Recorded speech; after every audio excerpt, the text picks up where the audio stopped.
அதே போலதான் இந்த முக்தர் முதலமைச்சர் விஜய் அவர்களை நீங்க பாத்தீங்கன்னா உள்ளாடையில இருக்கிற மாதிரி அதை வந்து மாஃபிங் பண்ணி அவருடைய தம்ப்நெயிலா போட்டுட்டு இருக்கிறான். முன்னையில இருந்து அப்படிதான் பண்ணிட்டு இருப்பான், இப்பயும் அதே தான் பண்றான், தம்ப்நெயிலா போட்டுட்டு இருக்கான். இவெல்லாம் அரெஸ்ட் பண்ணக்கூடாதுன்னு அப்படி ஐடி ஆக்ட்ல செக்ஷன் 67 படி தாராளமாக எந்த ஒரு மேஜிஸ்ட்ரேட்டோட டைரக்ஷன் இல்லாம அரெஸ்ட் பண்ணலாம்.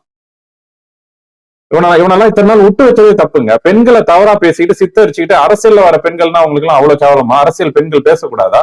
அரசியல் பெண்கள் வந்துட்டாங்கனாலே தப்பாதான் வராங்களா? எல்லார பத்தியும் அவ்வளவு கண்டமேனிக்கு, அவ்வளவு அசிங்கமா, அவ்வளவு கேவலமா. இன்னும் நடவடிக்கை கடுமையா இருக்கணும். உடனே பாதி பேர் வரலாம், உடனே உங்க கட்சியில பேசலையா, தமிழக வெற்றி கழகத்துல பேசலையா, அவங்க எல்லாம் மீது நடவடிக்கை எடுத்துட்டீங்களா? எல்லாருமே தாங்க சொல்றேன்.